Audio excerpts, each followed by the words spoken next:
Hola clase, muy buenas tardes, bienvenidos. En nombre de GeoCaps, Consultoría, Capacitación y Cursos y el Colegio de Arquitectos del Estado de Querétaro AC, les damos una cordial bienvenida a este curso titulado Diseño y Construcción de Estructuras de Mampostería. Les comento que me encuentro un poquito mal, para los que ya no me conocen, yo soy el ingeniero Rocío Lugo, directora general de GeoCaps, Consultoría, Capacitación y Cursos. Ando un poquito mal de la garganta. Los voy a dejar con la maestra Marta para que nos haga una pequeña presentación del ingeniero Ismael y podamos ir iniciando el curso. Les comento nada más rapidito, si llegan a tener algún problema con la sesión, en el acceso o el inicio, también se está transmitiendo en vivo en Facebook Live, en nuestra página de GeoCaps, Consultoría, Capacitación y Cursos, la pueden tomar también desde allá. Adelante, colega, la dejo a cargo. Gracias, bienvenido. Claro que sí, colega. Bueno, pues ya hemos dado bienvenida a todos nuestros participantes. Estamos muy agradecidos por su preferencia y bueno, pues en esta ocasión me toca con ustedes. Vamos a ver,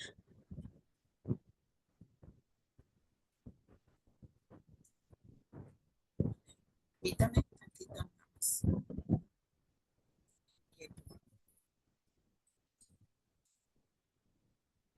Ya está. ¿Ya ven la pantalla? Sí, Es que no quiere. Sí se ve, pero no está corriendo, colega. Sí, sí, permítame, déjame ver qué sucede. La voy a.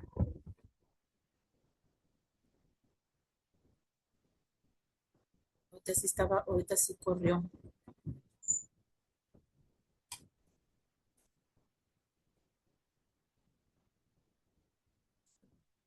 A ver ahí, ya está completa, ¿verdad?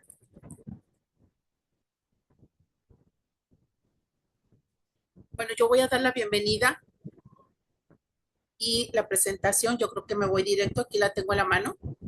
Pues nuestro querido ponente especialista, el ingeniero Ismael Hernández Hernández, él es ingeniero civil por Instituto Tecnológico de Tehuacán, es diplomado en elaboración de memorias de cálculo estructural en Jalisco, mejoramiento y difusión de tecnología sismo resistente para edificaciones en países de América Latina, Agencia de Cooperación Internacional del Japón, la famosa JICA.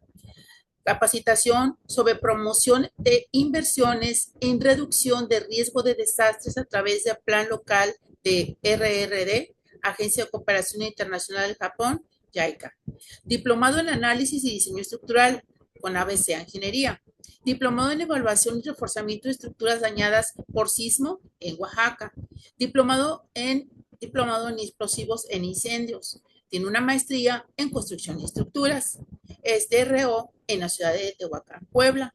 Se desarrolló como miembro del personal técnico de la Dirección de Dictámenes de Seguridad Estructural de edificaciones existentes en Instituto para la Seguridad en las Construcciones en la Ciudad de México.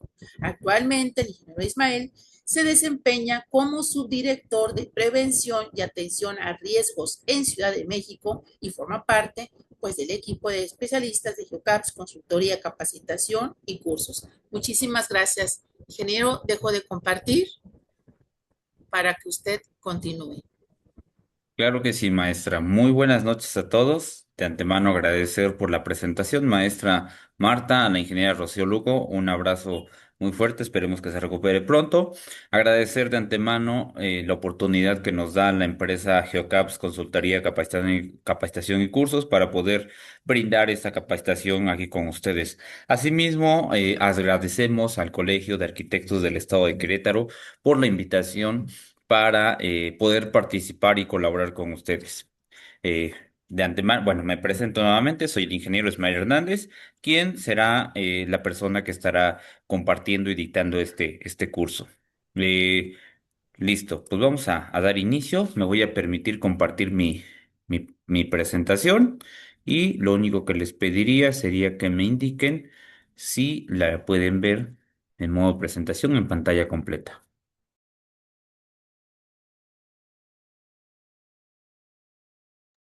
Perfecto, gracias, Arquivan. Perfecto, pues veo. Antes de poder iniciar, veo algunas caras conocidas, es un gusto, me llena de alegría el ver que siguen eligiendo nuestros cursos, nuestras capacitaciones. De antemano agradecerles por ese compromiso también de seguir preparándose y seguir fortaleciendo las capacidades institucionales, técnicas, que obviamente son importantes para generar una mejor construcción sismorresistente en nuestro país. Como sabemos, pues nuestro país es un país con diferentes tipos de fenómenos que han, a través del tiempo, generado daños en las construcciones. La semana pasada justo platicábamos con ustedes a través de un webinar técnico donde mencionábamos justamente la serie de fenómenos perturbadores que pueden afectar a las construcciones, ¿no? Hablando un poquito del tema de estructuras de mampostería, pues tenemos el tema del sismo, pero no el tema, no es el único. Deslizamiento de laderas, remoción de masas, tenemos, por ejemplo, lluvias intensas que también pueden generar daños en las construcciones.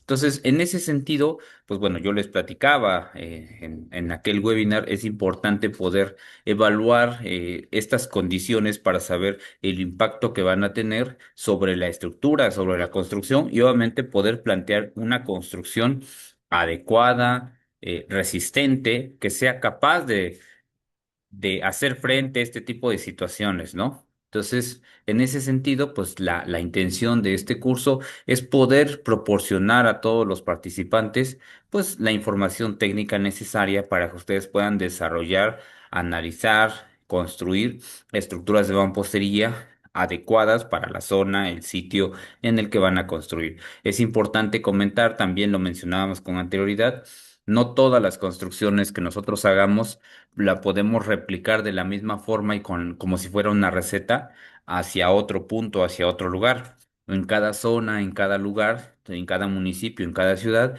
obviamente la zona tiene diferentes condiciones que pueden alterar el comportamiento de la estructura y no necesariamente el mismo diseño va a corresponder al mismo tipo de lugar o de zona.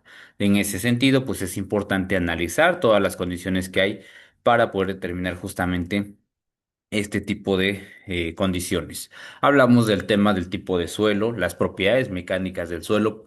Ahí sí es importante llevar a cabo un estudio de mecánica de suelos, un estudio geotécnico, geofísico, dependiendo también el tamaño de la estructura.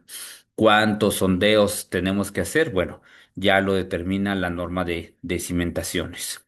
Otra cosa es importante, pues el sismo en nuestro país. Sabemos que nuestro país es un país altamente sísmico, ya también platicábamos eso con anterioridad. En ese sentido, pues tenemos que conocer, de acuerdo al Manual de Comisión Federal de Electricidad, de acuerdo al Atlas local de riesgos o incluso de acuerdo a las normas técnicas específicas para nuestra zona, pues poder conocer cómo poder evaluar las condiciones del sismo para poder determinar qué fuerzas le voy a aplicar a mi estructura o con qué fuerzas o con qué impacto voy a evaluar justamente la condición del sismo en alguna zona o en alguna región.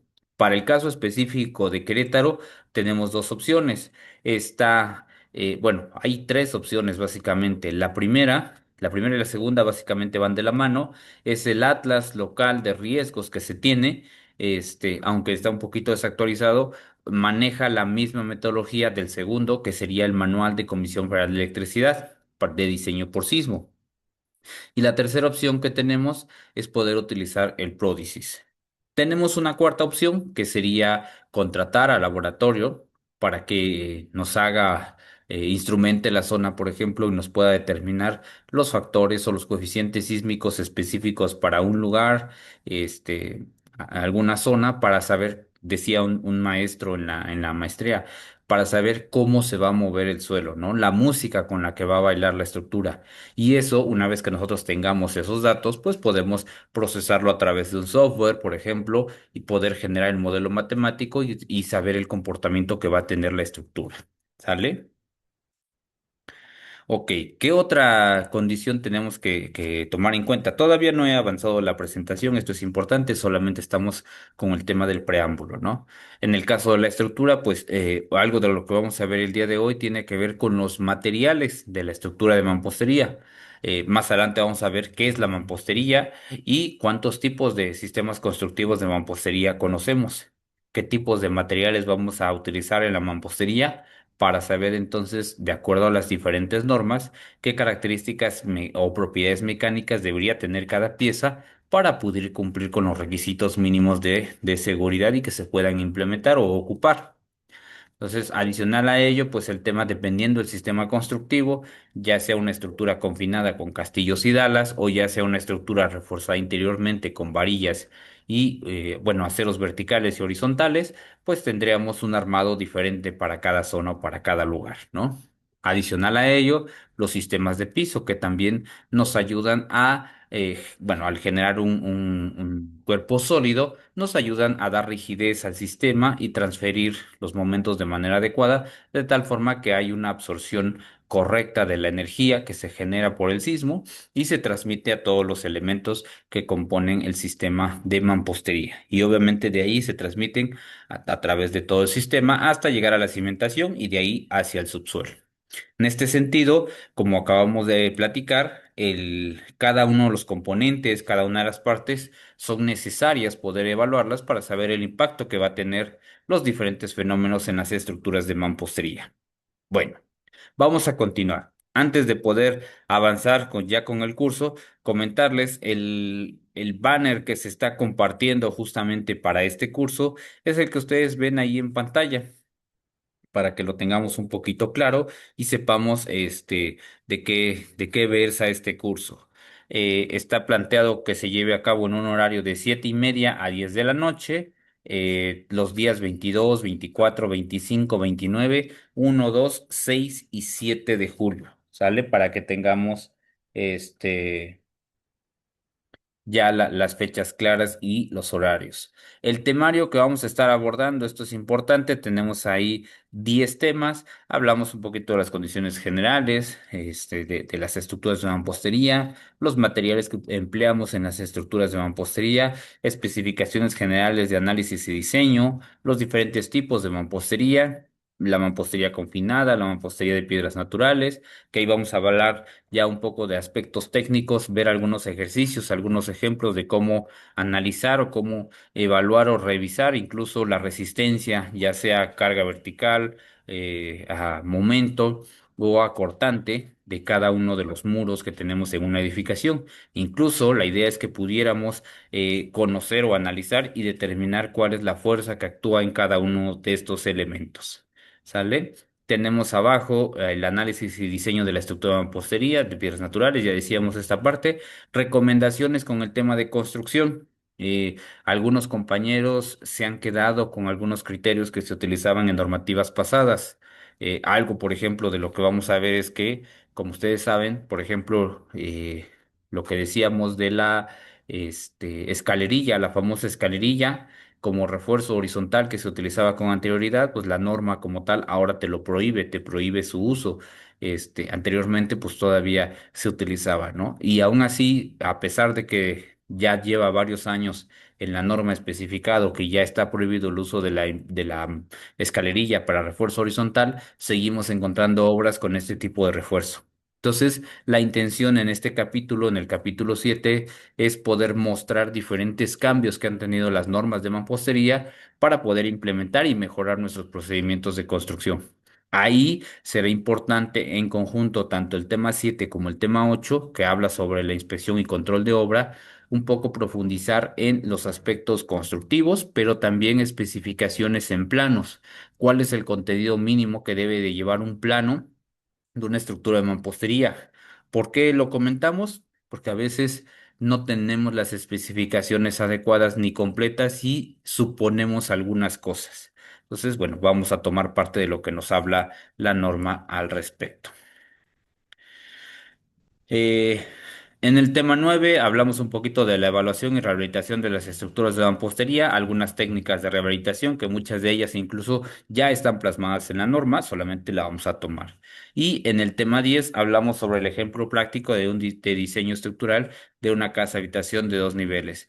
Ahí voy a tratar de ser un poquito lo más claro posible. No me va a dar tiempo de poder enseñarles a modelar una estructura, pero a lo mejor empezamos con lo básico, enseñarles cómo empezar a cargar toda la información, cómo empezar a generar el modelo, cómo cargar los materiales, describirles un poquito la interfaz del programa, enseñarles cómo cargar un espectro, cómo revisar algunos muros, cosas muy sencillas, básicas, pero que pudiéramos ya tener para tener una idea general de las estructuras de mampostería. ¿Sale? Entonces, pues básicamente de eso va a vertir el curso para que lo tengamos claro en ese punto.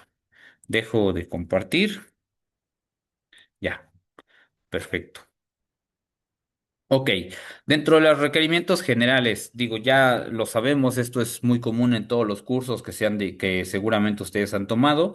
De entrada, pues ya saben, les pedimos que tengan la cámara encendida el mayor tiempo de la sesión, del curso. Sabemos que a veces es complicado por el tema del trabajo, por la actividad que desarrollamos o por algún tipo de emergencia, no nos es posible tener la cámara encendida por alguna situación, pero sí se les solicita que para tener evidencia de su asistencia al curso, pues bueno, pueden tener la cámara encendida la totalidad del curso. Segundo, respetar los comentarios de los compañeros o compañeras, de los participantes. Es importante comentar que a veces algunos compañeros, pues, y están iniciando desde cero. Algunos de ellos se han dedicado a lo mejor al tema de construcción o al tema, a algún otro tema y quieren empezar a trabajar con este nuevo, este tipo de construcciones y a lo mejor tienen dudas respecto a cómo desarrollarlas y a veces las preguntas que se hacen son un poquito básicas y a lo mejor a algunos les suena tedioso o pesado porque pues ya lo saben, pero aquí sí les pedimos mucho respeto para cada uno de los comentarios de los compañeros para que pues obviamente puedan expresar sus dudas y podamos avanzar con todos. Micrófonos silenciados, que bueno, ya sabemos esa parte, de todos modos ahí también me parece que Geocaps nos apoya con esa parte. En el tema de la evaluación, lo que vemos allí en pantalla no necesariamente va a ser la parte final, pero podemos empezar a trabajar con eso, ¿vale?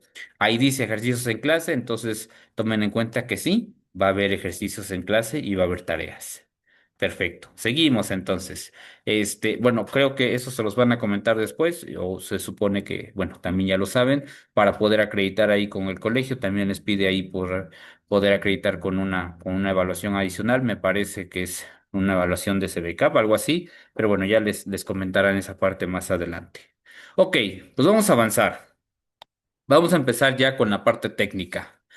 Pues bueno, el tema que vamos a arrancar el día de hoy son consideraciones generales de las estructuras de mampostería. Para poder empezar en este tema, lo primero es empezar por definir qué es la mampostería. Y ahí viene una pequeña definición, me voy a regresar. ¿Qué entienden ustedes? Aquí voy a empezar a preguntar a los presentes. ¿Qué entienden ustedes por una estructura de mampostería o qué es la mampostería? ¿Alguien que quiera participar?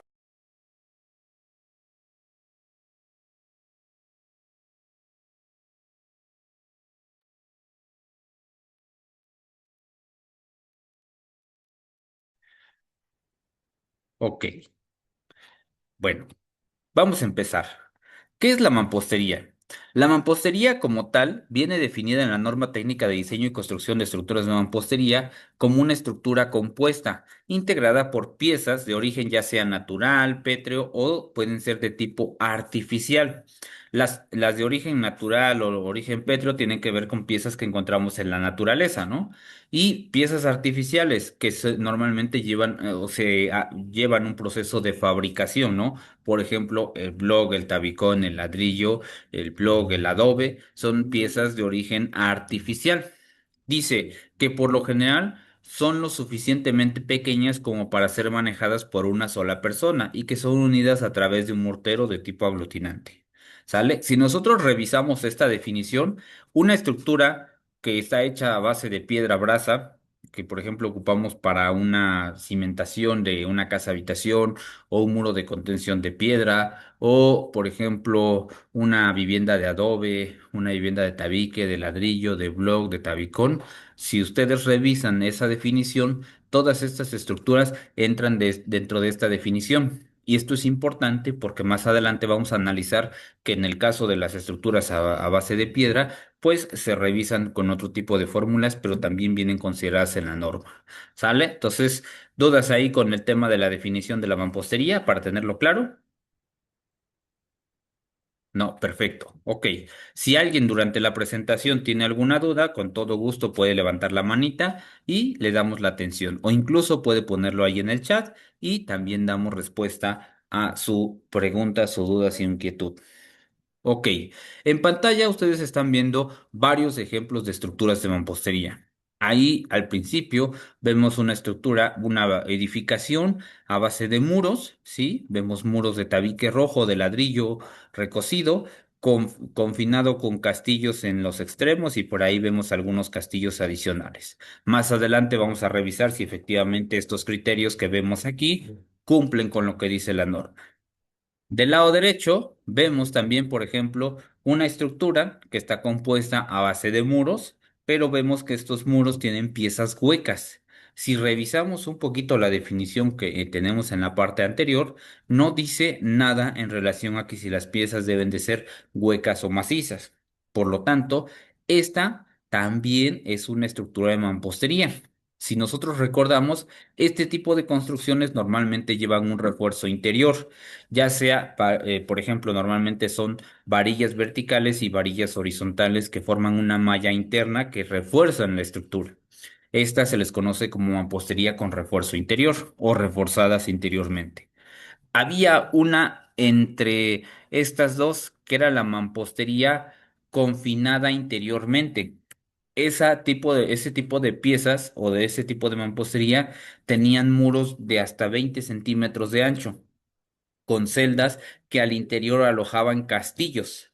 Bueno, de acuerdo a los diferentes análisis que se han hecho, pues, y a los modelados de estructuras en escala natural, se ha identificado que para poder desarrollar ese tipo de estructuras necesitamos ampliar la sección, el ancho del muro, para que pueda alojar el castillo y el castillo pueda trabajar de manera adecuada. Entonces, se ha dejado un poquito de lado esa parte y solo se han dejado en la norma dos tipos de construcciones, las reforzadas interiormente y la mampostería confinada.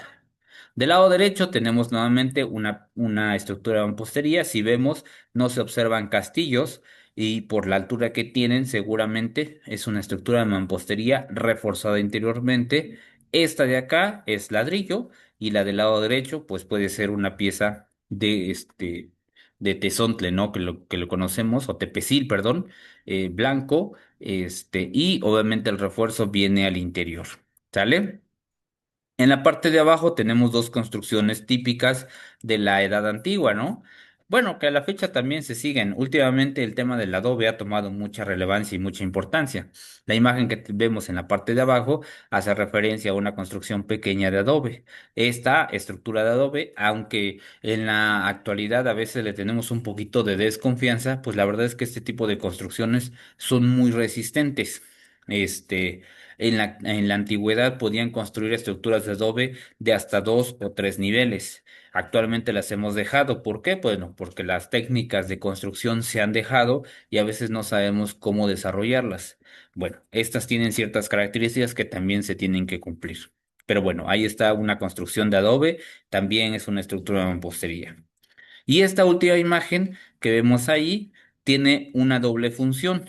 Puedes fungir como un muro de mampostería y trabajando con un muro de contención, o puede trabajar como un cimiento de piedra. También luego a veces se hace la zanja y se aloja el cimiento para poder recibir una dala, una cadena y de ahí recibir el muro de mampostería. ¿Sale? Entonces puede ser un muro de contención de piedra brasa o puede ser un cimiento de piedra brasa.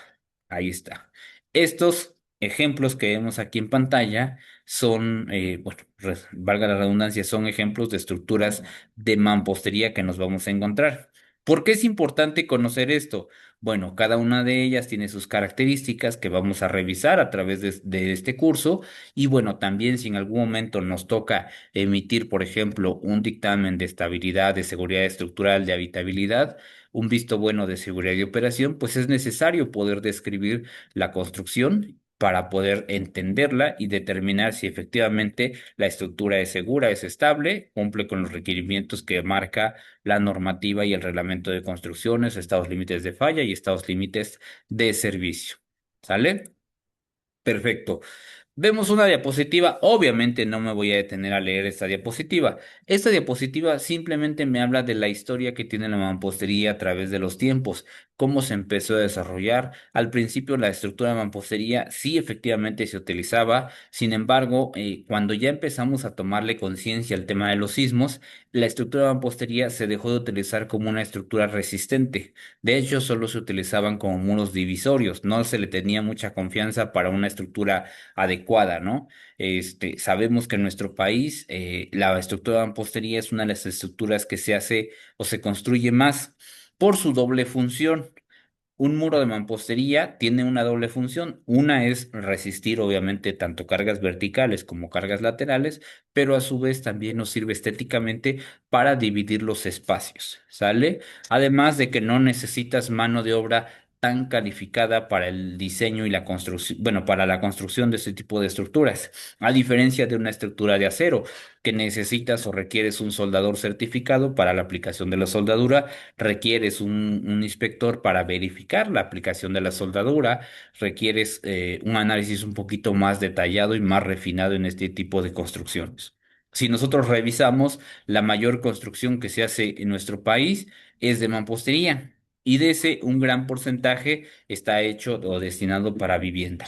Entonces, por ello es importante pues entender la estructura de mampostería para determinar, bueno, conocerla, entenderla y generar o construir edificaciones de mampostería sismo resistentes, pero no solamente resistentes a sismos, sino resistentes a los diferentes fenómenos que nos podamos encontrar en la zona o en la región donde la vamos a construir.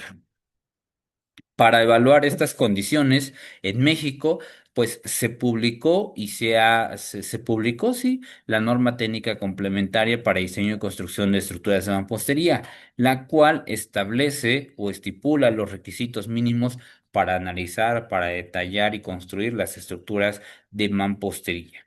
¿Sale? No solamente sirve esta norma para piezas artificiales, sino también para piezas de tipo natural, lo que comentábamos en las diapositivas pasadas. Bueno, estructuras seguras.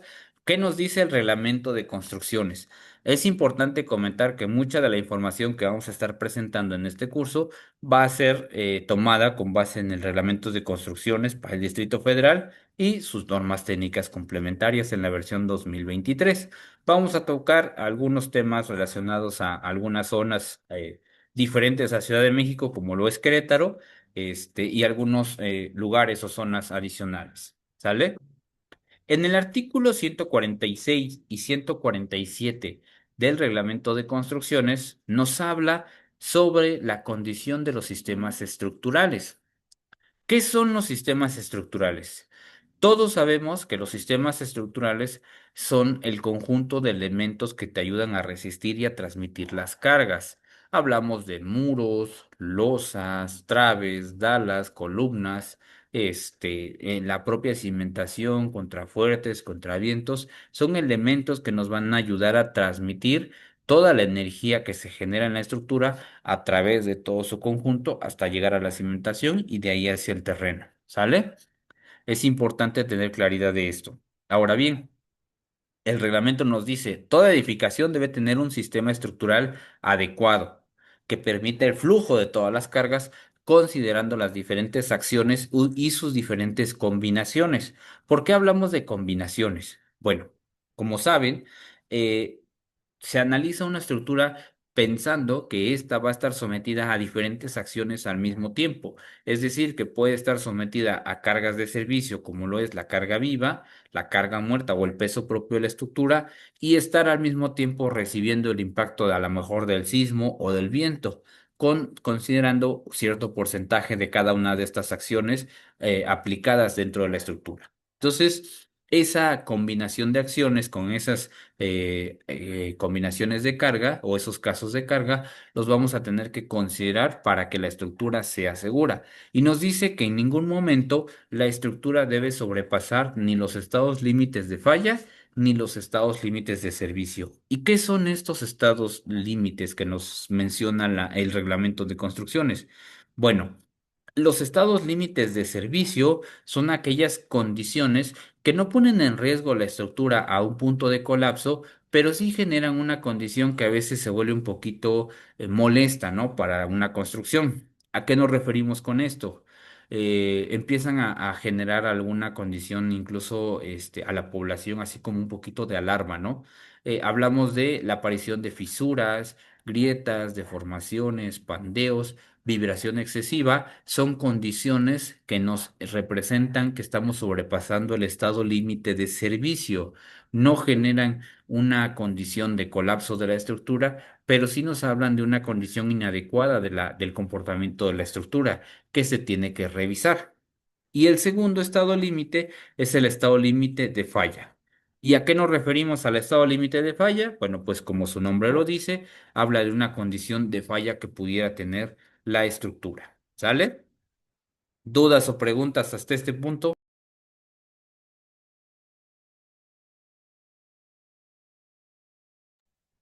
No, perfecto. Bueno, voy a continuar entonces.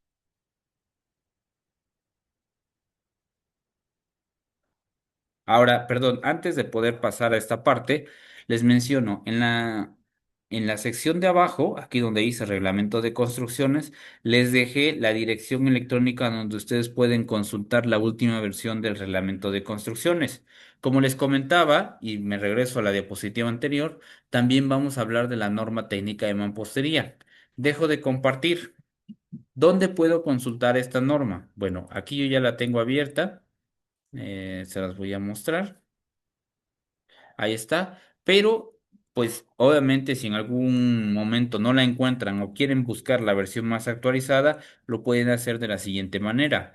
En su buscador ponen la palabra, bueno, ponen las letras ISC, que significa Instituto para la Seguridad de las Construcciones. Entramos a ISC y nos va a aparecer la dirección del instituto. Le damos clic y se van a dar cuenta que habla sobre, bueno, ahí vamos a ver en la parte de arriba, Instituto para la Seguridad de las Construcciones en la Ciudad de México. Del lado derecho viene una pestaña que dice Ver más. Le damos clic, se despliega un listado y aquí viene mm,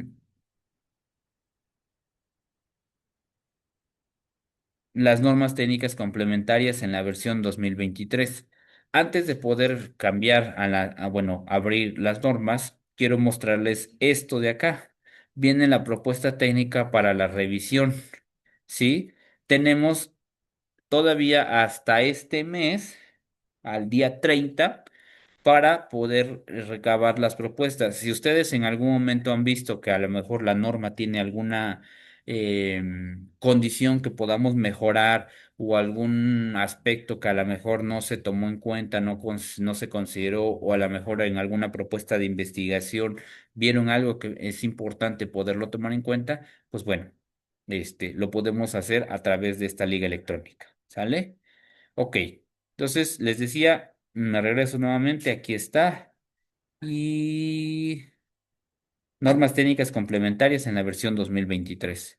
Le damos clic y aquí viene la liga de anexo electrónico. ¿Sale?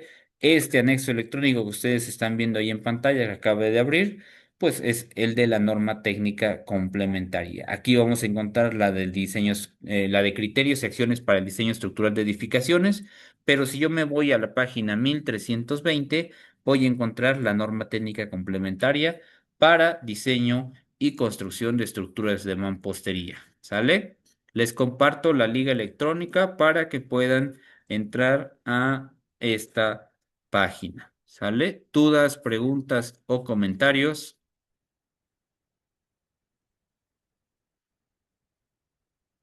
No, ok. Voy a compartir con la empresa Geocaps también la liga electrónica para que ustedes la puedan, bueno, se las puedan compartir más adelante. Recuerden que todo el material que se genera en este curso, todo el material se les comparte. Entonces, a ver, un momento.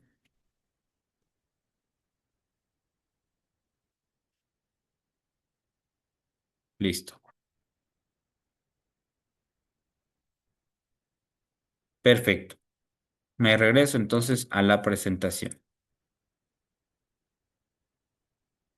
De esto ya lo habíamos platicado al principio de la sesión del día de hoy. Nuestro país es un país, bueno, sometido a diferentes fenómenos, ¿no? Que vamos a encontrar, pues, en cualquier lugar, en cualquier zona donde vayamos, nos vamos a encontrar, tal vez con mayor o menor intensidad, pero al final todos estos fenómenos existen. Y no solo estos son solamente algunos de ellos.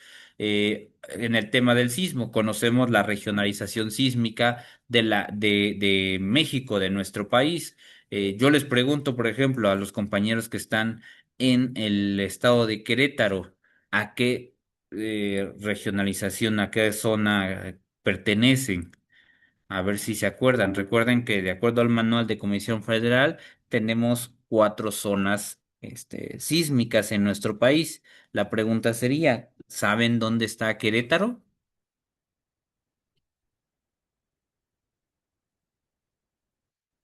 ¿No? Ok. Vamos a mostrar en pantalla. Aquí veo ya una participación. Ok, aquí Iván Camargo dice teléfonos, los micrófonos los tienen bloqueados. Ok, a ver si un favor a Geocaps, a ver si nos apoyan a librar los micrófonos para que puedan participar los compañeros, por favor, si son tan amables. Zona C nos menciona el compañero, el arquitecto Iván. Gracias. Ok. Este mapita que ustedes ven ahí del lado izquierdo, bueno, de entrada lo que ustedes están viendo ahí en pantalla es el famoso PRODISIS, el programa de diseño sísmico que en algún momento publicó Comisión Federal de Electricidad, que justo nos sirve para obtener datos de sismicidad de nuestro país. De ahí algunos obtienen los espectros de diseño, los espectros de respuesta. No, no la. Aquí lo siempre. Mande, adelante, ¿quién es? ¿Quién es?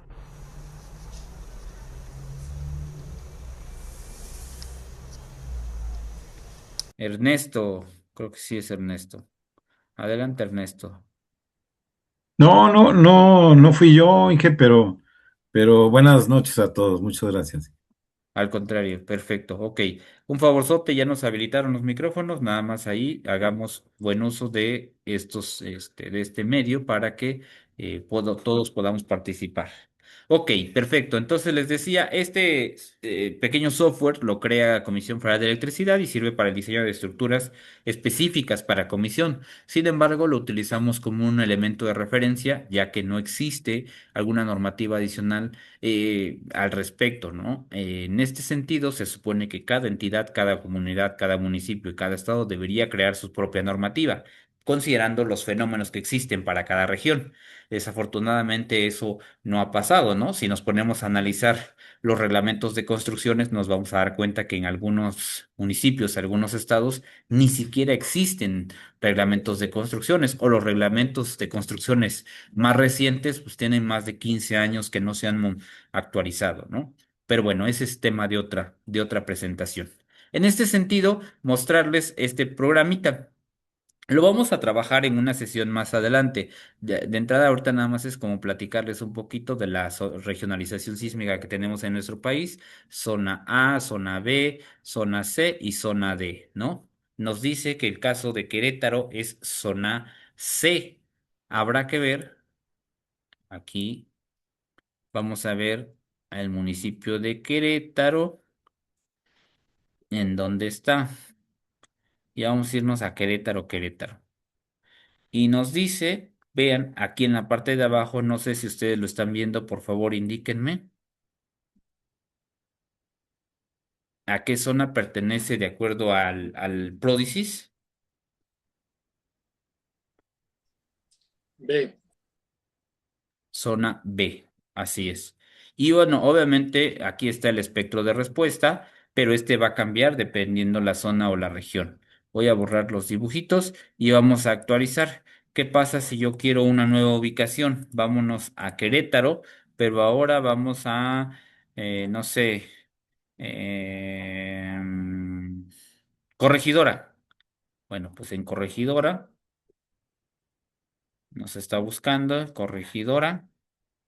Corregidora está en zona B, pero si ustedes se dan cuenta, vean el cursor. Si yo lo muevo, aquí estos numeritos que están aquí, que me hablan de la longitud, la latitud, la aceleración y el periodo de retorno, vean que todos se modifican en función de la zona o el lugar donde yo me voy posicionando. Cada uno de estos va a cambiar. Entonces, es una gran ventaja que tiene ahora el Prodigy. Anteriormente, pues nada más era un listado que tú podías consultar en el manual y dependiendo la zona, pues las ciudades más importantes o más relevantes de cada estado eran las que venían marcadas. Ahora no, gracias a este programa, pues puedes conocer las características para cada zona o cada región y vean que el periodo de retorno no es constante, sino, si se dan cuenta, sí existe una variación con este periodo de retorno.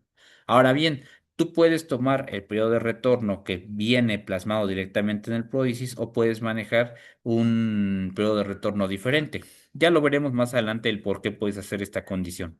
Aquí está el espectro de diseño transparente para cada zona o cada región. Pero bueno, nuevamente esto lo vamos a ver un poquito más adelante. Aún así, quiero mostrarles en dónde pueden consultar esta información. Listo.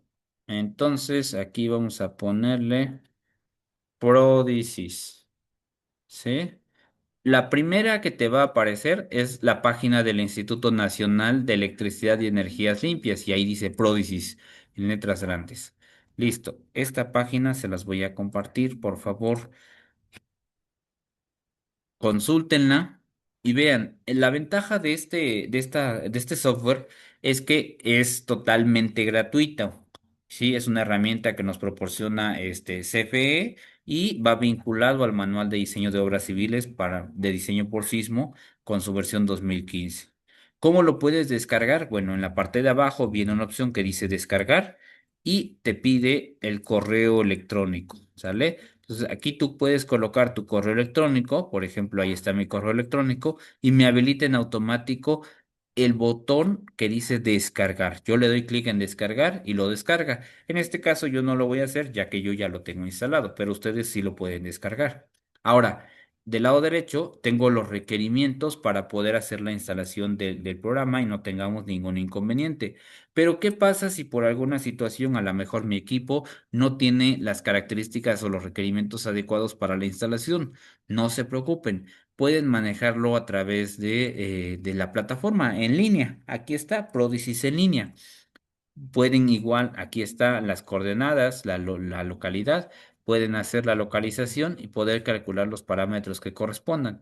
Aquí vemos la regionalización sísmica, la zona A, la zona B, la zona C y la zona D. Tenemos la misma información, solo que obviamente tiene menos funciones el Prodigy en línea, pero pues al final puedes ocupar aquí la información. ¿Sale? Entonces, igual este enlace electrónico se los voy a compartir a los compañeros de GeoCaps para que al terminar la sesión, cuando tengan oportunidad, les hagan llegar esta información. ¿Dudas o preguntas o comentarios hasta acá?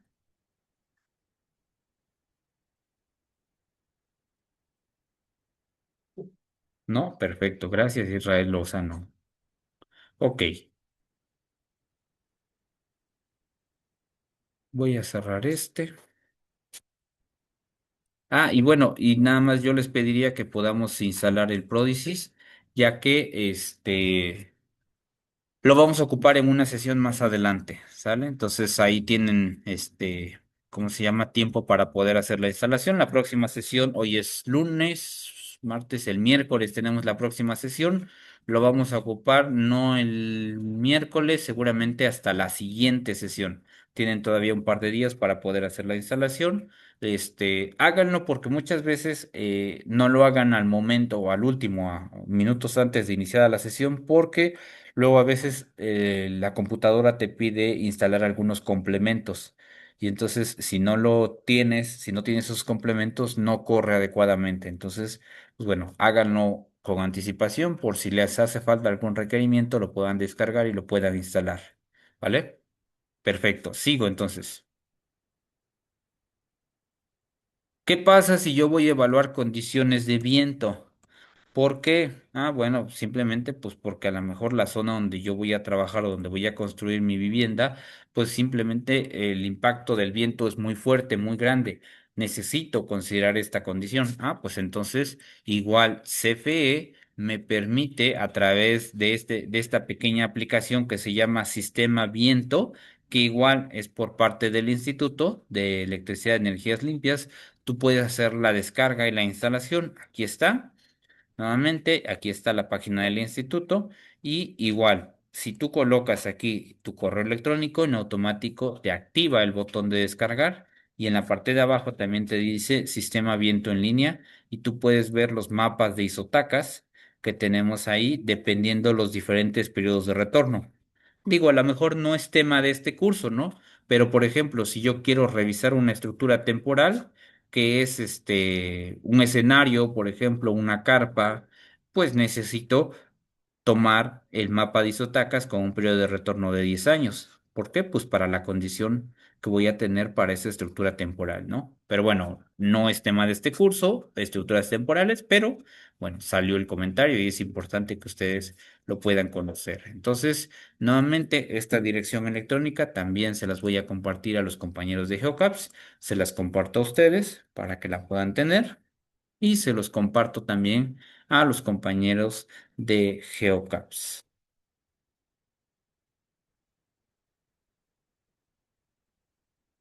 Perfecto.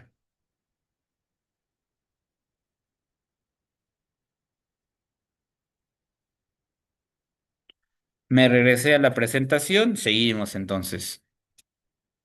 Bueno, ¿qué vemos ahí en pantalla?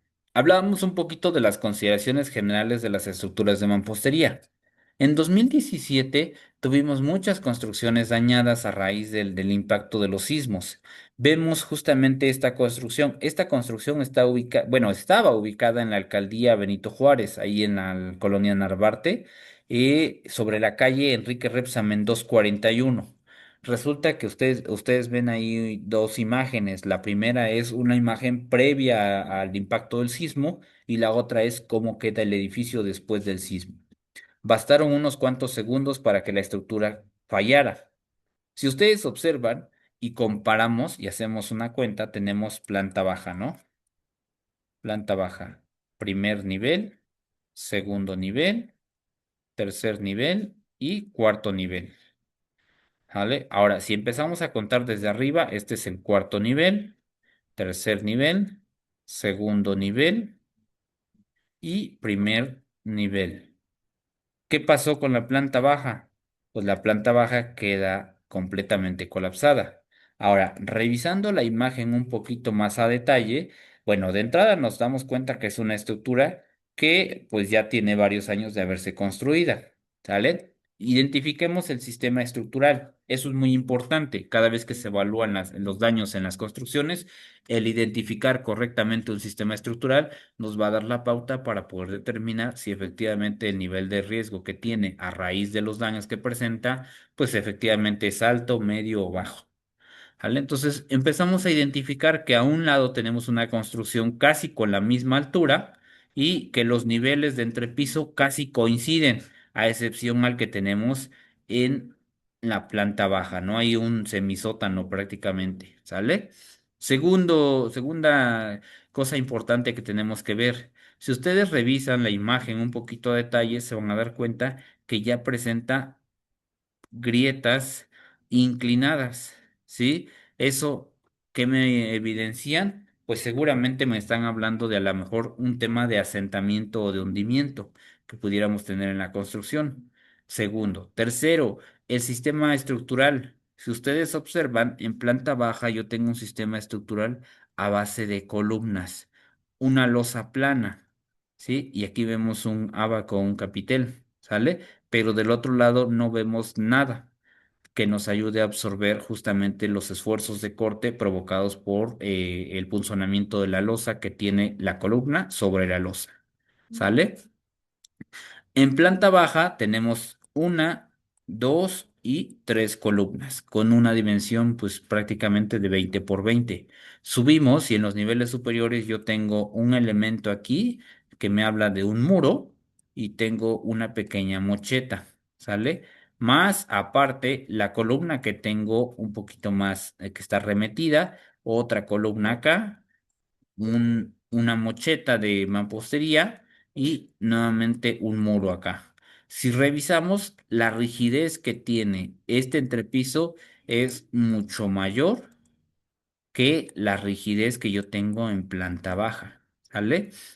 Ahora bien, cuando entra el sismo en esta dirección, ¿sí? Lo que va a pasar es que se van a generar esfuerzos en cada uno de los entrepisos, ¿sale? Y en este entrepiso en particular, dada la falta de resistencia y de rigidez del sistema estructural y a la concentración de esfuerzos, va a terminar fallando la columna, ¿sí? Generando esfuerzos de corte y al final colapsa la estructura, llegando a lo que tenemos del lado derecho. ¿Sale? Si ustedes observan la estructura, sí efectivamente se desprendió y vemos aquí el muro, quedó fuera del eje. Y aquí está la continuidad, esto tendría que ir acá, ¿sí? Se cayó prácticamente la estructura, se deslizó hacia este lado y colapsa, ¿no? Al final esta estructura, así como está, algunos pudieran determinarla y decir, es un colapso parcial, porque si revisamos la definición, pues coincidiría con la definición de colapso parcial. Una parte de la construcción es la que cayó, no toda. Pero bueno, al final la estructura queda en una condición que ya no se puede ocupar. Y sí, efectivamente, después de eso se ordenó la demolición y actualmente, hace un año, me parece, la Comisión para la Reconstrucción entregó ya el edificio construido nuevamente, demolieron todo eso, volvieron a construir y este es un edificio mucho más grande, mucho más alto, con más departamentos. ¿Sale? Entonces, bueno, pues ahí tenemos esta condición de esta vivienda. Ahora, algo curioso es que en 2014, 2015 mandan a traer a personal de la alcaldía, para hacer la revisión. No voy a decir datos, pero bueno, al final la publicación está en internet. Va personal de la alcaldía, revisa, evalúa y les dice, no, pues nada más hay unas pequeñas fisuras en algunos muros, pero el que sí está en riesgo es un muro lateral que está en un hueco, en un cubo. Entonces marca como de riesgo alto el muro de colindancia en un cubo de iluminación. Pero bueno, esa es otra historia. Entonces, al final, pues bueno, la estructura falló. Eso es lo importante de estas dos imágenes que vemos ahí en pantalla y que, bueno, ya vieron el tema del sistema estructural y el tema de la rigidez de cada uno de los entrepisos. ¿Qué pasa con este otro? Bueno, un caso muy similar al tema anterior. Un edificio largo formado prácticamente por tres torres. Esta es una, esta es otra y la tercera de aquí. Seguramente alguien pueda levantar la mano y decir, oye, ingeniero, pero tiene traves de acoplamiento, por lo tanto se considera como un solo cuerpo rígido. Y bueno, la realidad es que por la dimensión que tiene esta sección de trave, pues yo no podría considerar que existe efectivamente una rigidez suficiente para transmitir los esfuerzos de un cuerpo al otro. Vean, son elementos bastante esbeltos que seguramente en el tema de los esfuerzos ni siquiera permitieron la formación de alguna rótula ni nada de eso, fallaron simplemente por el movimiento propio de los tres cuerpos constructivos que vemos ahí. Y bueno, si regresamos un poquito a la imagen y vemos qué pasó aquí, pues tenemos una condición muy similar entre una estructura y la otra, la de la imagen anterior con la condición de la de ahorita. Lo único que diferencia es que si ustedes ven es planta baja,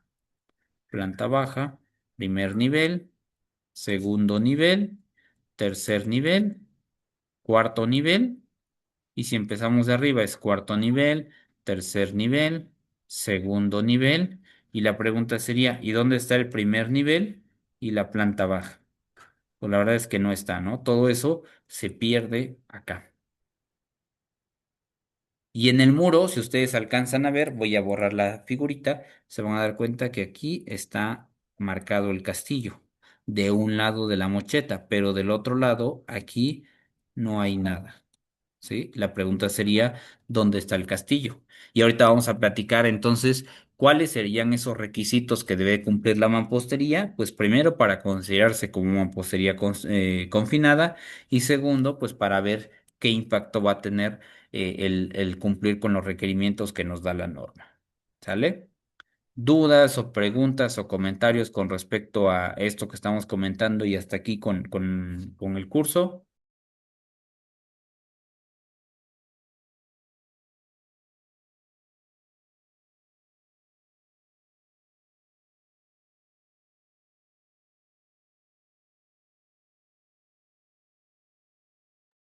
Ok, perfecto. Pues parece que no tenemos dudas. Eso es muy bueno. ¿Sale? Todo bien, dice Héctor. Ok, perfecto. Bueno, pues vamos a continuar entonces.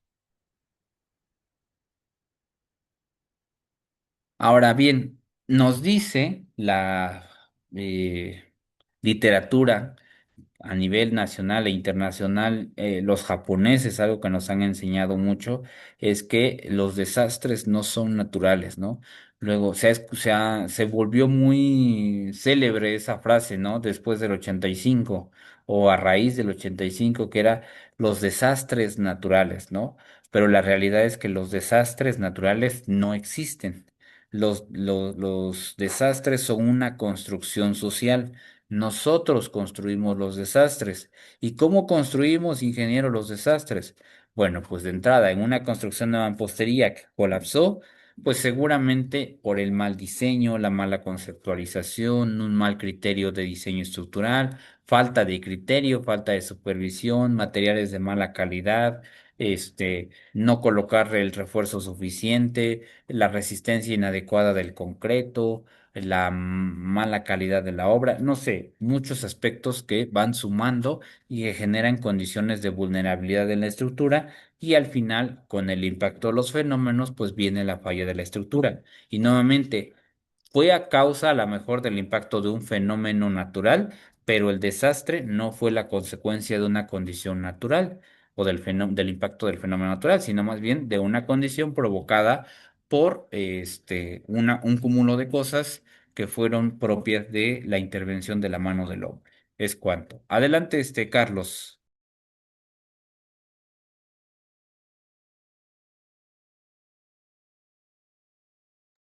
Adelante, Carlos. Te escuchamos.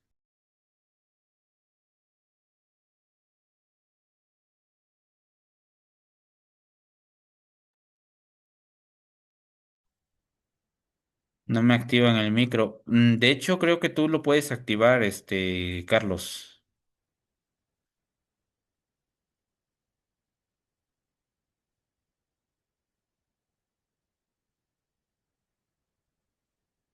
Un favor, Geocaps, a ver si me Buenas noches, apoyan. sí, y sí, ya se activó.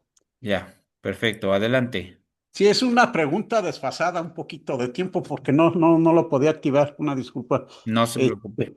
Ahí como cuando mencionó que hay que confinar cualquier mocheta, la pregunta es cualquier mocheta, por mínima que sea de brodo o de tabique o de cualquier otro material, se debe de meter la confinación, que es el castillo y las cadenas. No, depende mucho del sistema constructivo que se esté utilizando. Voy a dejar de compartir tantito.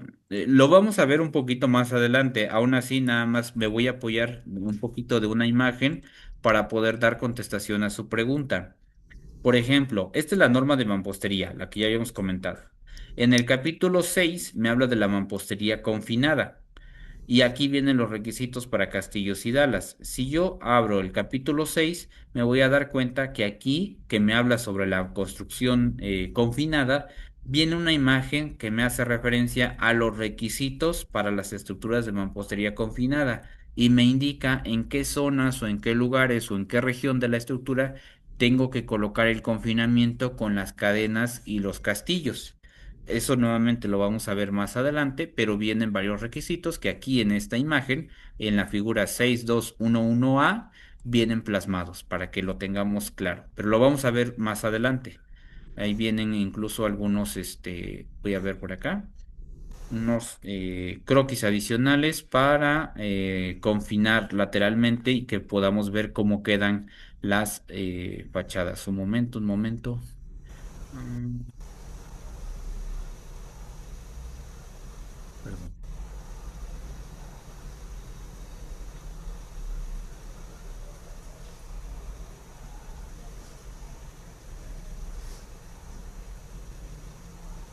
Aquí está, vean. Igual viene esta figurita que nos muestra cómo queda el refuerzo de manera en la cara de la estructura de mampostería. Pero nuevamente, eso lo vamos a ver más adelante.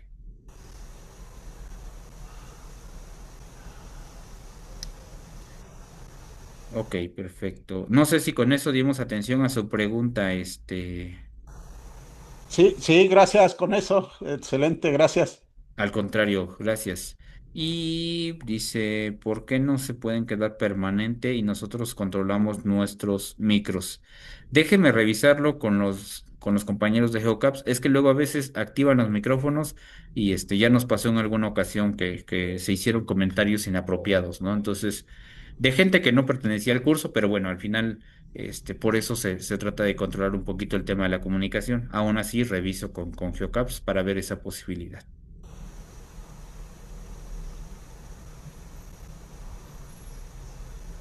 Ok, perfecto. Entonces, ¿qué pasa con esto? Nuevamente, lo que les comentaba, los desastres son una construcción de ciertos eventos que nosotros vamos sumando, que al final, con el impacto del fenómeno natural, se genera el desastre. Pero nuevamente, el desastre como tal no es provocado por una condición natural.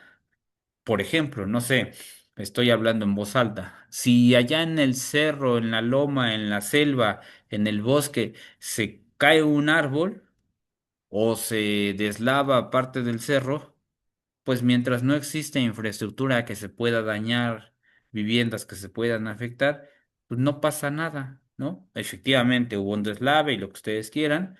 A lo mejor hay un par de afectados, pero seguramente son animalitos, es un poco de la comunidad, la región, etcétera, pero no hay vidas humanas que lamentar. Entonces, ni infraestructura que se haya dañado.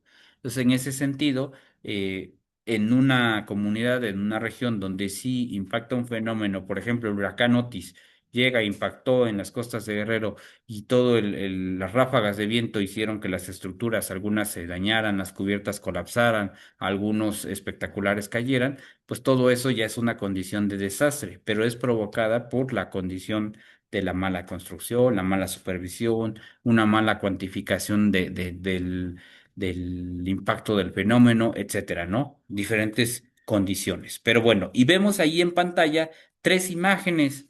Vemos perfectamente y algunas incluso pudieran sonar un poquito de risa, ¿no? Pero del lado derecho vemos una pequeña imagen de una construcción. Vean, es prácticamente menos de 1 metro de ancho, ¿no?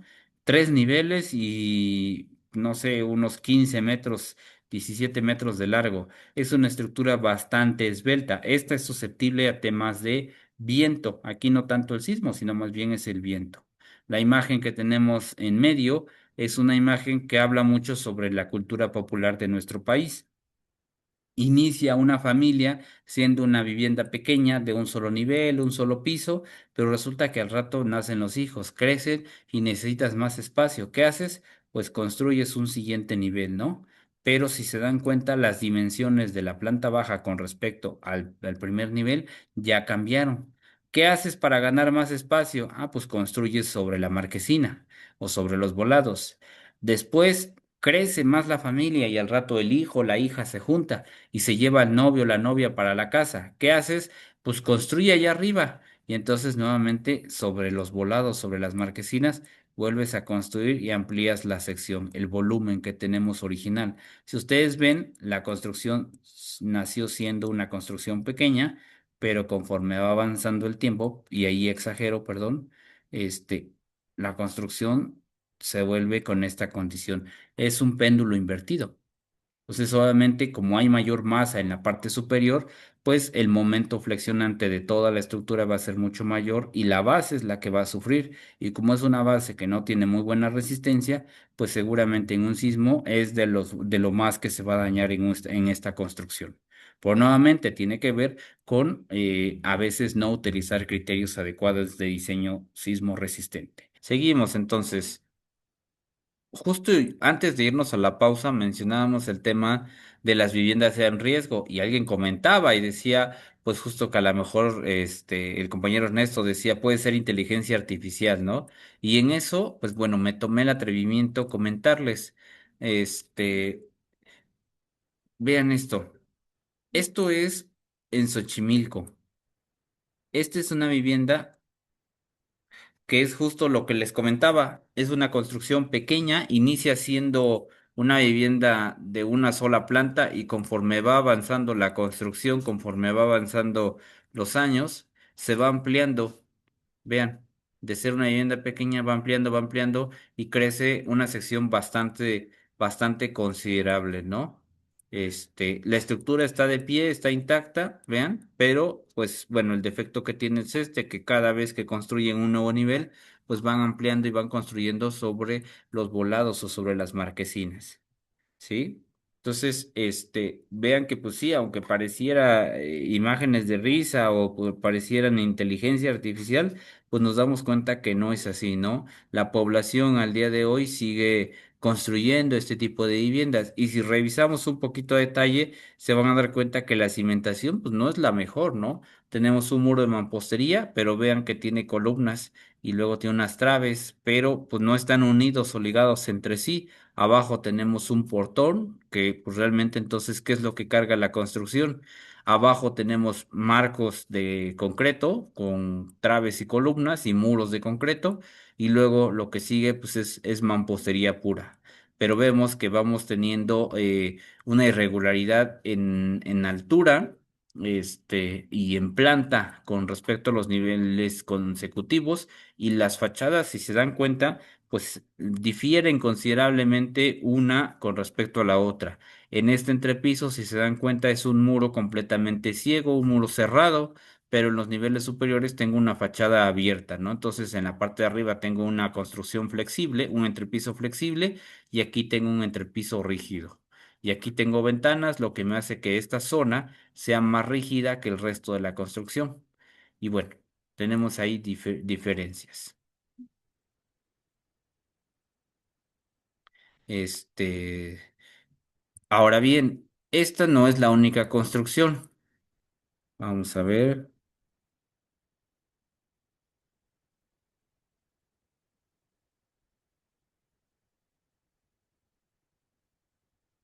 Esta seguramente la conocen, la han visto, es una imagen que se hizo viral en redes sociales. Ahí está. Sí, sí la están viendo, ¿verdad? Sí, sí se ve. Es una construcción que se hizo viral justo en redes sociales. Está construida ahí en el municipio, en el Estado de México, en el municipio de Ecatepec, y tiene una condición exactamente igual. Vean que la planta baja, pues es una construcción muy pequeña y conforme van ampliando los niveles superiores, pues vamos creciendo la dimensión de cada entrepiso. Sí, efectivamente, como bien lo comenta el compañero, el compañero, ¿quién es? Álvaro, no es cierto, Carlos, perdón, Carlos Moreno, es un péndulo invertido, ¿no? Entonces, pues sí existe una concentración importante de esfuerzos en planta baja. Habrá que analizar. Este tipo de construcciones se deben analizar ya bajo métodos dinámicos. Esto es importante comentarlo. Vamos a dar cuenta que las construcciones regulares, la norma técnica de mampostería, nos permite analizar este tipo de construcciones hasta una altura no mayor a 15 metros, con construcciones regulares a través de métodos simplificados. Después de eso, pues ya tenemos que meter métodos dinámicos para el análisis, la revisión de este tipo de construcciones. ¿Y por qué es importante esto? Bueno, porque nos ayuda a entender un poquito más cómo se comporta la construcción. ¿Sale? Perfecto. Dejo de compartir entonces. Esta imagen que aparece ahí, se las voy a compartir también para que la puedan tener. Listo. Y se las comparto también en el grupo. Dice Carlos, si se da el caso, péndulo invertido, me tocó hacer un plano en Amealco, le aplicamos el factor miedo. Bueno. Digo, ahí me gustaría hacer un pequeño comentario. Cuando tú construyes una edificación, diseñas desde el inicio, planteas una construcción consideras todas las condiciones que ésta pueda tener, no tienes o no existe la condición o la necesidad para poder aplicar un factor que no esté dentro de la norma, lo que conocemos como el famoso factor miedo.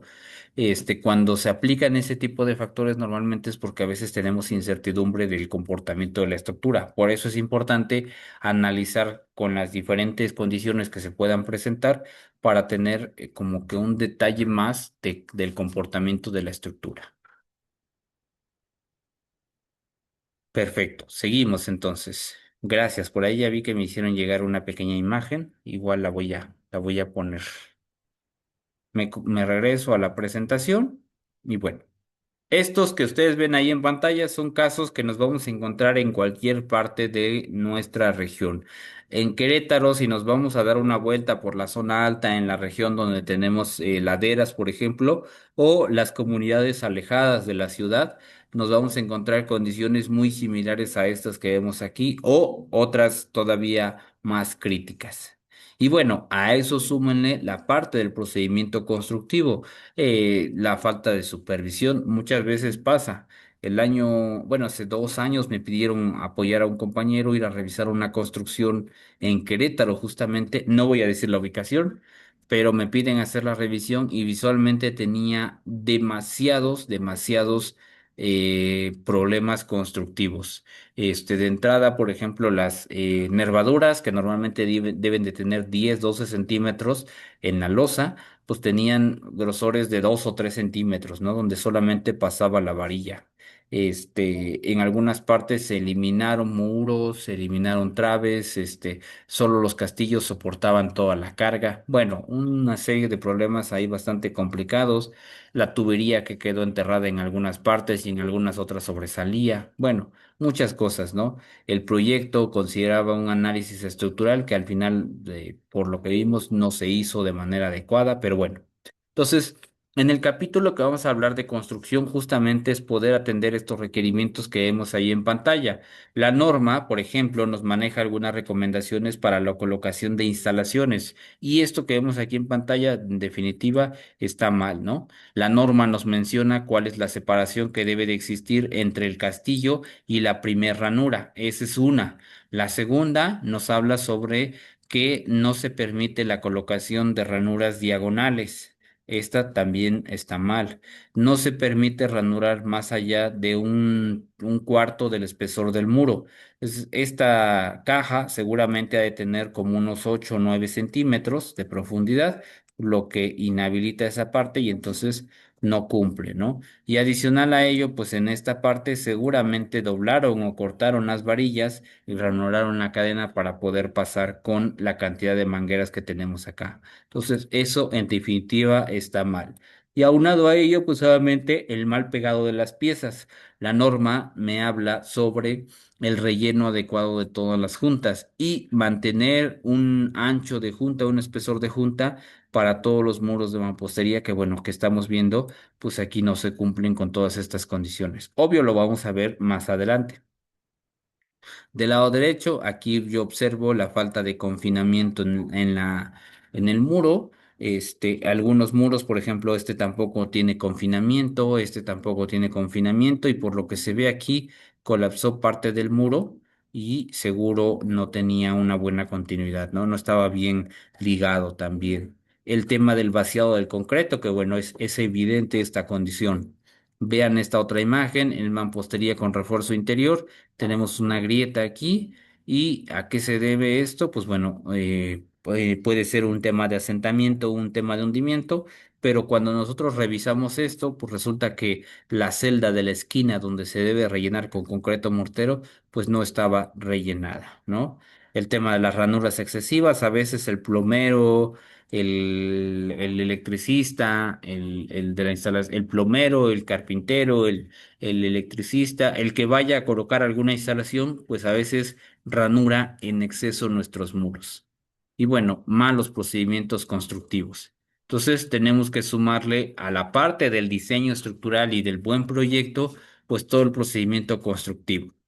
El ingeniero Eduardo Torroja, un ingeniero español, ya falleció, decía que las estructuras se comportan como son construidas y no tanto como son diseñadas.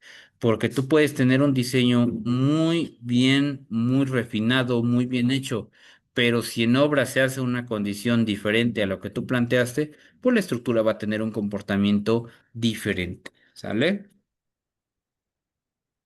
Y vean, ahí justamente dando contestación a la pregunta que nos hacía el compañero respecto a dónde debemos de colocar los castillos o el confinamiento. Vean, en la parte de arriba yo tengo dos imágenes. La primera es una estructura de adobe, la segunda es una estructura de ladrillo rojo, ¿no? Vemos, por ejemplo, aquí que no tenemos continuidad de un castillo y tampoco tenemos un castillo y aquí no se ve alguna dala de refuerzo o X cosa, ¿no? Lo ideal es que de acuerdo a la norma tendríamos que tener esta condición que les estoy marcando aquí. Un castillo en este extremo, otro castillo en el otro extremo y obviamente en la parte superior una dala que confine todo el sistema, ¿no? Y aquí está, viene hacia acá, confinamos con otro castillo, ¿sí? Así debería estar un correcto confinamiento. ¿Eso dónde lo dice? Ah, pues lo dice aquí abajo. En la sección 6211A, requisitos para mampostería confinada, la norma me menciona cuáles son esos requisitos o esos criterios que debe de cumplir la estructura para considerarse como una estructura de mampostería confinada. Y de entrada me dice que debemos de colocar castillos en los extremos de muro. Y aquí dice refuerzo en el perímetro de aberturas. Si nosotros vemos, esta es una abertura, esta es una ventana. Entonces, alrededor de esta abertura debemos de colocar refuerzo con castillos. Y nuevamente, si ustedes observan, alrededor de esta ventana, pues lo que hay es únicamente tabique. ¿Sale? Entonces, este tipo de criterios los debemos de cumplir. Ahora, oye, ingeniero, ¿y por qué es importante cumplir con el confinamiento? Bueno, si ustedes observan en la parte de abajo, tengo dos diagramas, ¿sí? Estos dos diagramas se obtienen de la aplicación repetitiva de carga, de la aplicación repetitiva de carga sobre dos muretes de mampostería. Entonces, vamos a ver que tenemos de un lado la mampostería confinada y del otro lado mampostería simple. ¿A qué nos referimos con mampostería confinada? Pues esta que vemos aquí, la que cumple con todos los requisitos. Y la mampostería simple podría considerarse cualquiera de las dos que tenemos aquí, la que carecen de elementos de confinamiento, de castillos, de dalas. ¿Sale? Que no tienen criterio estructural. Si ustedes observan los dos diagramas que se forman, se van a dar cuenta de algo curioso y algo importante. En el primer diagrama, nosotros nos damos cuenta que con respecto a la vertical, a este eje que nos habla sobre la aplicación de carga, tenemos una aplicación de carga que va hasta los 1.8, sí, 1.8 podríamos decir, kilonewtons de carga. Y si ustedes observan una deformación que alcanza los 17, 18 milímetros, ¿sí? Vamos a poner 17 milímetros, 18 milímetros, ¿sale? Y si repetimos ese mismo patrón de carga, pero ahora en un muro de mampostería simple, me voy a dar cuenta que la condición de carga, bueno, perdón, ahí se movió un poquito, pero la condición de resistencia de carga, vean, pues ronda el 1.4, ¿no? 1.45, vamos a poner kilonewtons versus una deformación de casi 2 milímetros. Vean que la deformación aquí es de 2 milímetros y aquí es de 18 milímetros.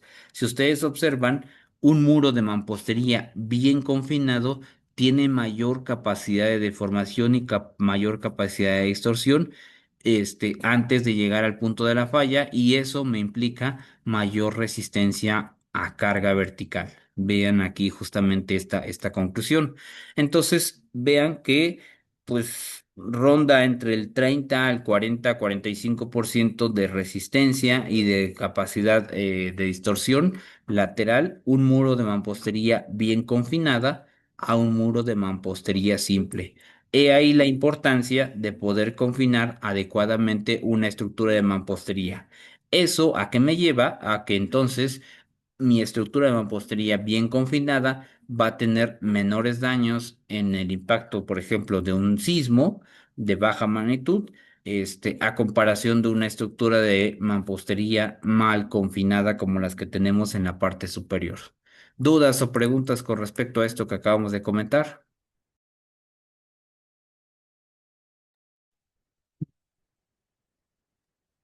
Sí, Ernesto Burciaga. Adelante. Oye, ingeniero, bueno, aquí viendo ahorita la figura esta 6.2.1.1.a, este, aquí no se menciona el refuerzo horizontal todavía. ¿Lo vamos a ver más adelante? Ah, ok. Lo que pasa es que el refuerzo horizontal viene directamente de lo que es la resistencia lateral, viene ya dentro de la revisión a cargas laterales. Si es necesario adicionar refuerzo, entonces ya optamos por colocar ya sea una escalerilla, una varilla, incrementar la resistencia del mortero, cambiar el ancho de la sección del tabique. Todo eso ya viene en la parte de revisión a carga lateral. Sí, lo vamos a ver más adelante, incluso hacemos un ejercicio al respecto. Muy bien, muchas gracias, ingeniero. Al contrario. Aquí en la norma vamos a ver en la sección 6.4 que viene la resistencia a compresión en muros confinados y aquí está la formulita para poder calcular la resistencia a carga vertical. Lo vamos a ver más adelante, nada más se los voy adelantando, pero dando contestación a la pregunta del compañero, aquí tenemos la resistencia a momento y un poquito más abajo tenemos la resistencia a carga lateral. Y ahí es donde justamente hacemos la revisión y nos dice si es necesario colocar algún tipo de refuerzo en el muro para poder soportar la carga lateral o simplemente con las características propias de la mampostería soportamos la carga lateral que tiene la estructura. Ahí es donde les decía, vamos a empezar a cambiar. Si yo propongo desde inicio un ancho de mampostería, por decir algo, 12 centímetros, hago mi revisión y no cumple, pues puedo tener varias opciones. De entrada puedo cambiar el tipo de mortero o puedo cambiar el ancho de la pieza. A lo mejor en vez de meterle 12, le meto una pieza de 14 centímetros. O cambio, en vez de meter una pieza de ladrillo recocido en horno de barro, pues a lo mejor cambio y le meto un block macizo. O le cambio y le pongo un tabique multiperforado que tiene mejores características. O cambio, bueno, cambio el tipo de pieza, el ancho de la sección, el tipo de mortero, incremento la longitud de los muros, o si no cumplo con nada de eso, pues entonces, pues ya puedo optar por meter un refuerzo horizontal como lo es un acero longitudinal. Pero tengo varias opciones antes de llegar a ese punto. Lo puedo pasar directo o lo puedo ir cambiando y viendo cómo se comporta la estructura. ¿Sale? Preguntas, comentarios, dudas, quejas, sugerencias.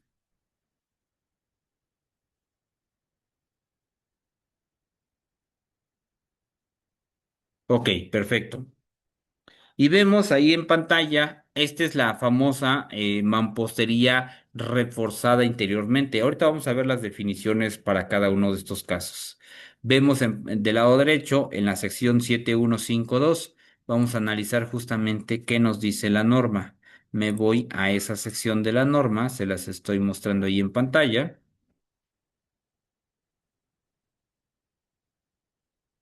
Aquí están. Requisitos para mampostería con refuerzo interior. Y vemos una pequeña planta y una pequeña figura, un muro. En la planta me dice, por ejemplo, en los extremos. Dice, en los extremos de muro yo debo colocar una doble celda consecutiva, ¿sale? Con refuerzo vertical. Entonces vean que estas me representan que es una pieza hueca y que en cada una de las celdas o de los huecos vamos a colocar un refuerzo vertical y obviamente vamos a llenar estas celdas o estos huecos con algún mortero o algún concreto. Esta doble celda consecutiva, como en el caso de la mampostería confinada, va a fungir como una condición similar, como si fuera un castillo, pero aquí va a ser doble celda consecutiva con refuerzo vertical. ¿Sale? Entonces vamos a colocar esa doble celda consecutiva en los extremos de muros, en las intersecciones de muros y a cada 3 metros. Si yo reviso la imagen, me voy a dar cuenta que efectivamente en las intersecciones de muros o en los extremos de muros, en las intersecciones, en el extremo, en el extremo, en el extremo, ¿sí? Alrededor de puertas y ventanas, ¿sí? Y en los extremos voy a colocar una doble celda consecutiva, ¿sale? Es como si yo tuviera una pieza con hueco, con hueco. Esta es la que termina, suponiendo que fuera la de acá. Entonces aquí va a llevar mi refuerzo vertical y aquí va a llevar mi refuerzo vertical. Y de ahí pues ya sigue el muro, ¿sale? Entonces a eso se refiere con la doble celda consecutiva. También me dice que debo de colocar el refuerzo vertical, es este que ustedes observan ahí en la imagen.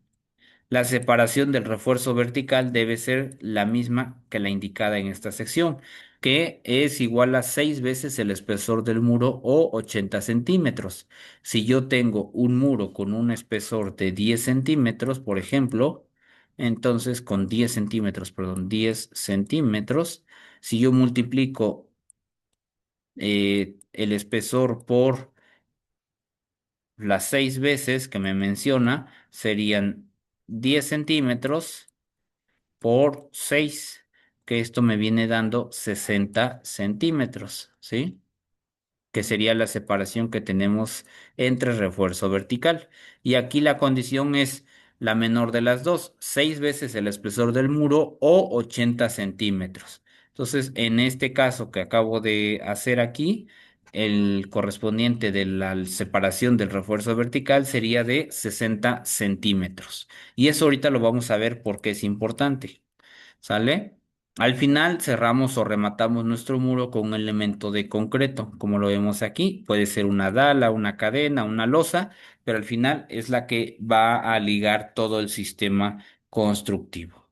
Si yo me regreso a la presentación, me voy a dar cuenta en la imagen que yo tengo acá y revisando la imagen del lado izquierdo, pues el daño que se presenta.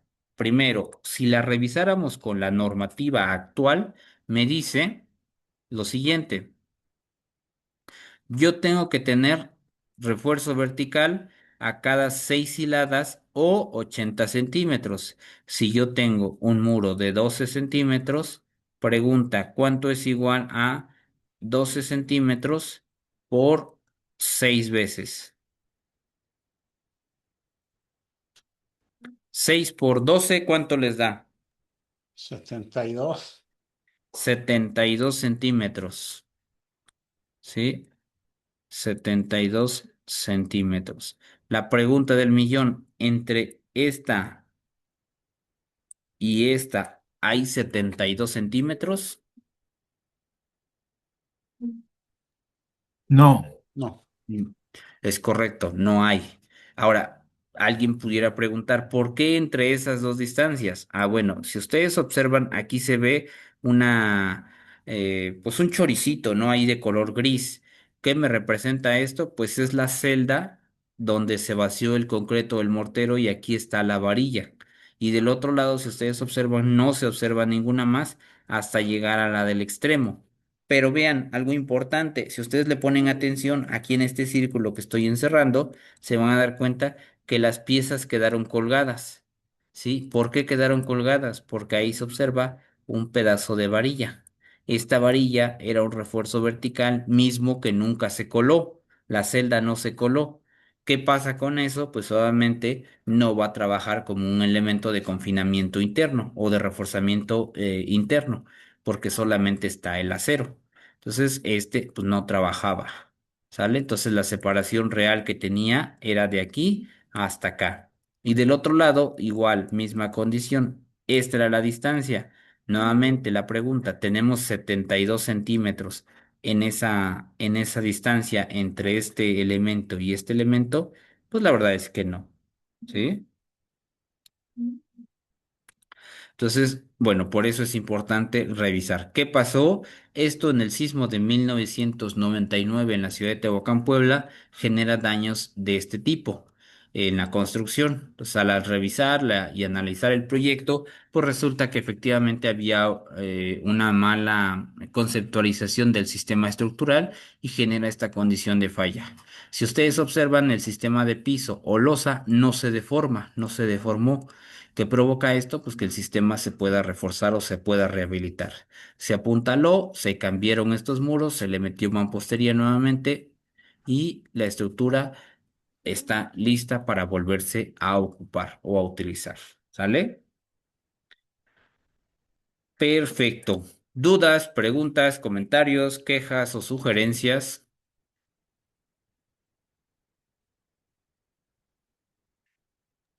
Ninguna, Perfecto. gracias, ingeniero. No, al contrario, ustedes. Ok, entonces, si nos damos cuenta y lo que revisamos es que, como bien lo dice la imagen, los daños en las construcciones no solo van a estar asociados al tamaño de los sismos o de los terremotos, sino también van a depender de las características propias que tiene la construcción. Entonces, de ahí entiendo dos cosas. Tengo que entender bien el fenómeno, tengo que calcularlo, dimensionarlo, calcular la magnitud, pero también tengo que conocer las características de la construcción, tanto en diseño como en construcción, para poder evaluar el impacto que va a tener el fenómeno en la respuesta de la estructura. ¿Sale? Ok. Ahora bien, hablando un poquito del tema de gestión de riesgos, nuevamente regresando a este concepto. El riesgo va a ser una condición provocada por la vulnerabilidad, la exposición y el fenómeno perturbador. Si yo entiendo ya el fenómeno, que es el sismo, el aire, el viento, la lluvia, etcétera, la granizada o la nevada, pues bueno, ya tengo el fenómeno, ya tengo la magnitud, pero me falta conocer las condiciones de vulnerabilidad de la construcción. ¿Y a qué nos referimos a estas condiciones de vulnerabilidad? Bueno, la vulnerabilidad se define como la susceptibilidad o propensión a sufrir daños o que un medio pueda ser afectado o dañado por el impacto de un fenómeno perturbador. Tomando ese concepto, la susceptibilidad, tú eres susceptible, por ejemplo, a padecer alguna enfermedad porque no duermes bien, porque no tomas agua, porque no sales a correr en las mañanas, no haces ejercicio, eso te hace vulnerable. O a lo mejor eres vulnerable a padecer cierta enfermedad porque no comes a tus horas, no comes saludable, comes en la calle. Entonces, son condiciones que te hacen vulnerable. Entonces, en una construcción es importante conocer estas cualidades para conocer qué tan vulnerable es la construcción. Entonces, vemos en pantalla 5 aspectos que incrementan la vulnerabilidad de la construcción. Aspectos de tipo geométrico, constructivos, estructurales, de entorno y de suelos.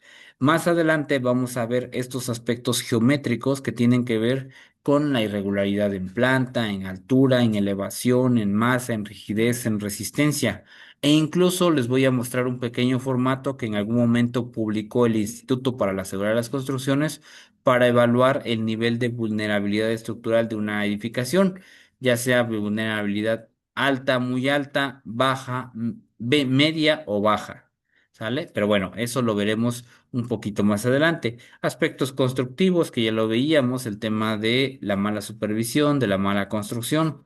Aspectos estructurales que tienen que ver con la disposición de los elementos constructivos, ya sea columnas, traves, muros, el mantenimiento, el reforzamiento de los elementos, etcétera, ¿no? De entorno que tienen que ver con la ubicación de la construcción y de suelos, ¿no? Dependiendo de dónde vas a construir. Por ejemplo, para el caso de Querétaro, Querétaro tiene 3 tipos de suelos y eso lo vamos a ver. ¿En dónde lo vamos a ver? Pues en el Atlas de Riesgos.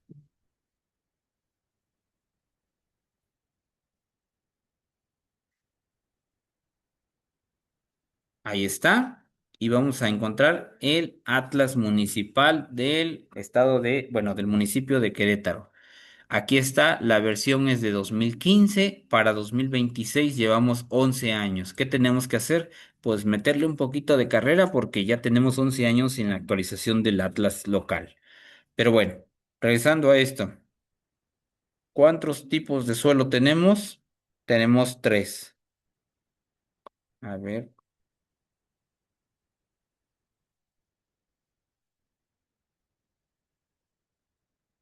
Un momento para poder ver esta parte. Un momento. Adelante, Si alguien quiere comentar algo, con todo gusto. Y esto no tiene nada que ver con el uso de suelo, no, sino más bien con las características propias de la construcción. Aquí vemos sismos, sismicidad local, y por la parte de acá viene los tres tipos de suelo que tenemos en Querétaro: suelo uno, suelo 2 y suelo 3. Que esta tablita está tomada del Manual de Comisión Federal de Electricidad de 1993, y aquí era donde yo les hacía hincapié hace rato respecto a la actualización de nuestro Atlas, porque si ustedes observan, el criterio que está manejando es desde 1993. Pregunta a los presentes: ¿cuál es la última versión del Manual de Comisión Federal de Electricidad de diseño por sismo que ustedes conozcan?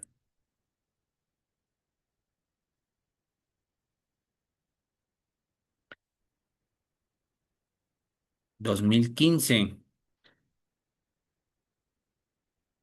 2008, 2015, llevamos tres actualizaciones del manual que no se han tomado en cuenta, ¿no? Y si consideramos que es de 2015 a la fecha, pues igual lleva 11 años la última versión del manual, pero aún así nuestro Atlas todavía tiene el criterio desde el 93. Del 93 a la fecha que tenemos, que bueno, vamos en 2026. ¿Cuántos años han pasado? Más de 30 años que han pasado, y seguimos utilizando un criterio que pues seguramente ya se actualizó. ¿Sale? Entonces, bueno, esto se los dejo de tarea para que lo puedan revisar un poquito más a detalle. Les voy a compartir la liga electrónica de donde ustedes pueden consultar el atlas. Aquí está,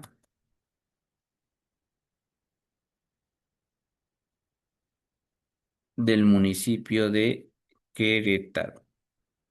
¿Vale? Dejo de compartir, lo voy a compartir con los compañeros de GeoCaps. Listo.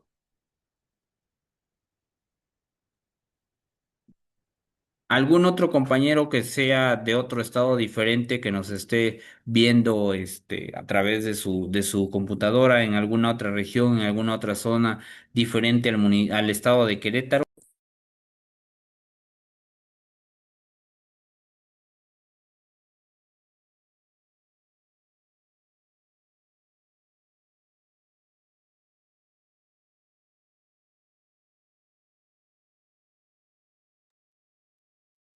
Tabasco, a ver,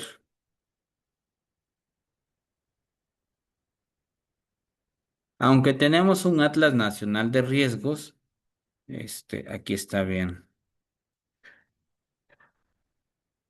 Aunque tenemos un Atlas Nacional de Riesgos, pues lo recomendable es que cada estado, cada municipio pudiera tener un Atlas.